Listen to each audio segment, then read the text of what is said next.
Welcome to our channel. Today we how to withdraw from Semrush campaigns and download keyword data, detailed guide step by step clearly. To withdraw from Semrush campaigns, start by logging into your Semrush account. Navigate to the dashboard where your active campaigns are displayed. Identify the specific campaign you wish to withdraw from. Click on the campaign name to open its details. In the campaign details, locate the settings or options menu. Look for a withdraw or delete option within the settings.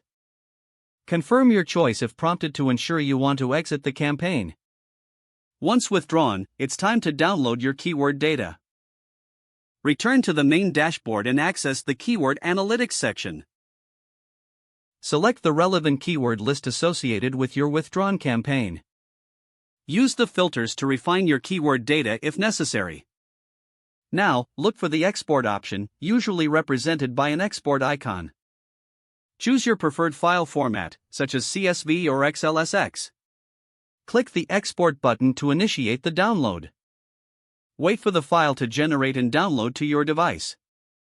Open the downloaded file to review your keyword data. Make sure to save it in a secure location for future reference. This completes your withdrawal from the Semrush campaign and the downloading of your keyword data. If the page does not load, refresh the browser or try again in a private or incognito window. Make sure you are using the correct email address, then retype it carefully to avoid small typos.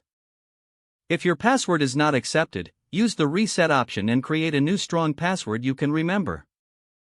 Check your spam folder for verification or security emails, then complete any requested confirmation steps.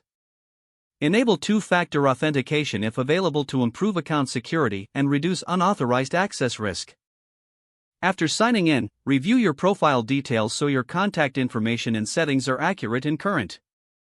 If you see an error message, note it down and try again after restarting your device and internet connection. Log out when you finish, especially on shared devices, to keep your account and payment information secure.